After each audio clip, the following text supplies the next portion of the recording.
My name is Jana and today I want to share some cool tips and tricks on how to get beautiful lines on the pole. I've done ballet for over 10 years, so I got some clever hacks for you to try and get the best pictures ever. So let's go! Number 1. Beautiful fingers. We need our middle finger and our thumb. Right now you need to imagine holding a pen in between those two. So you move these two fingers gently towards each other. Don't press, but leave some space for your imaginary pen. As you can see, the other fingers do already follow. Now stretch them out gently, and as you can see, you do have a beautiful hand line. Number 2, point your feet. Everyone knows point your feet. So I'm going to show you how I practice pointing my feet. So as you know, this is not a pointed foot, and also in classical ballet, this is not a pointed foot. We also want to use our toes. So what we need right now is a small little towel. Just put it on the floor and we're picking it up right now using our toes. Grab the towel with your toes, stretch your knee as much as possible, and now stretch your foot, and as you can see, your toes are grabbing onto the towel, and you can only hold it if you really point your toes.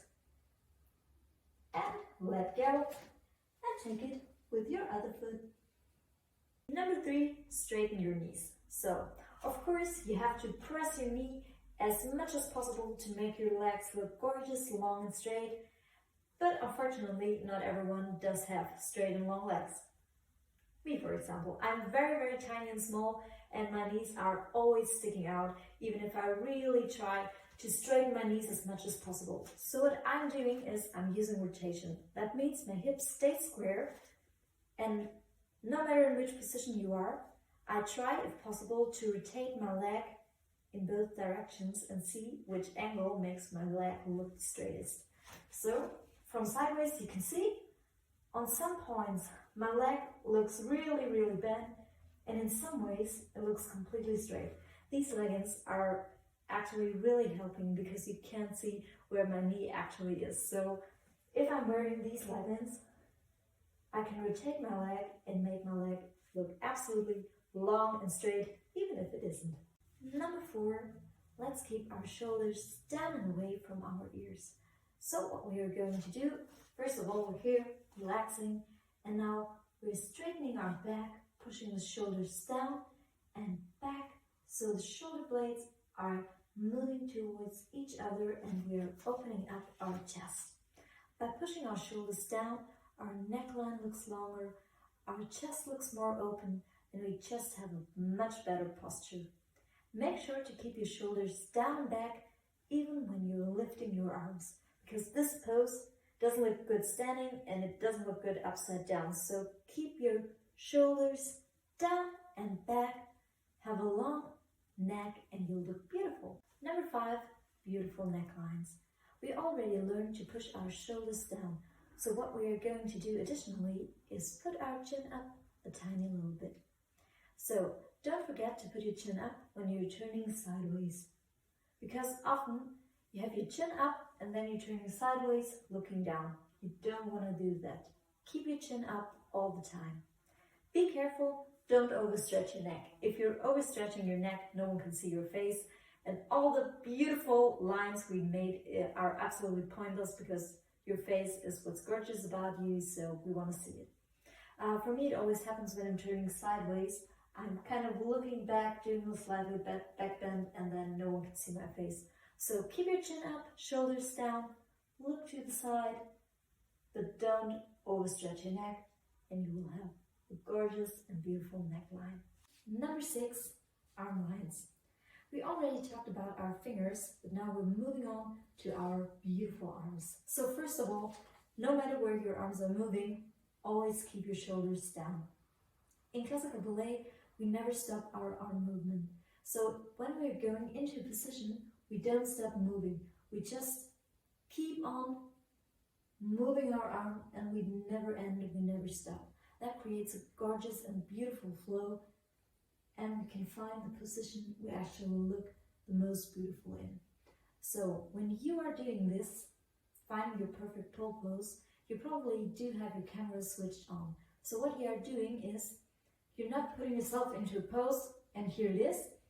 You're moving your arm around yourself to find the perfect spot to put it in. You don't stop moving. Also important, always try to straighten your arm without overstretching. So this is a bent arm and this is an overstretched arm. You don't want to do it. You want to have your shoulders down and relaxed, and also relax your elbow. My arm looks straight right now, but actually my elbow is slightly bent.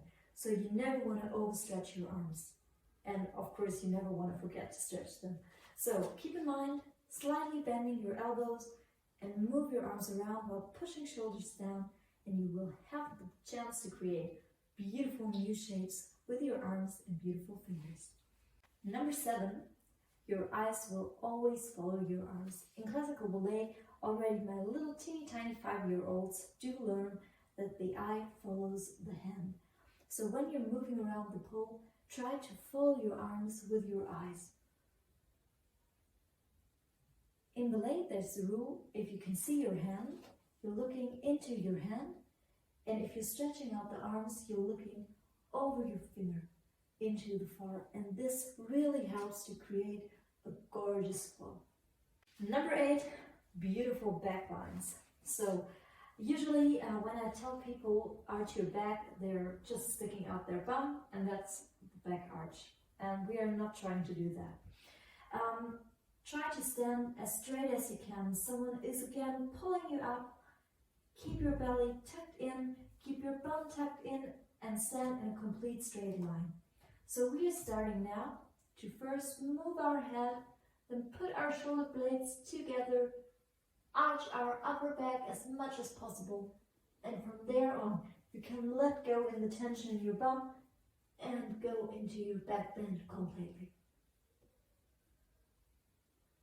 So you can probably see the difference in between I'm sticking out my bum and I'm really creating an arch by using my whole body. Of course, this also depends on your own level of flexibility, but usually people tend to use their lower back much more than their upper back, and it causes injuries. So probably when stretching or arching, keep in mind, tuck in your bum, really keep that area really tight, and try moving from your shoulders, from your upper back, and only for the last tiny bit, try using your lower back and fully arch. Number 9, work on body isolations. This one is probably a bit difficult to understand, but very, very important. So in ballet, for example, your leg moves and everything else in your body stays completely at its place. The same is for upper body movement. I can move my upper body without moving, for example, the hips. And this is important. When you're at the pole and you probably only want to move your leg, it's important to know or to be able to hold everything else exactly in the position you want it to be and only move this part of your body you actually do want to move. So you're creating a whole image of your body by knowing how to isolate movements. Same works, for example, for your arms. Arms are moving, but shoulders are staying down. So this was my kind of complicated point 9. Number 10, put a smile on your face. I know sometimes we're wrapped up in weird positions, our skin burns, we're really in pain, but try to keep a smile on your face. When you're smiling, your body actually lowers your stress level and it will reduce pain and you look gorgeous. So put on a smile and try to use all my 10 tips and tricks in your next pole photo shooting, and probably tell me if it was helpful. Thank you for watching. Bye! So let's try to get our tips and tricks on the pole. First up, climb up the pole into a lean out position.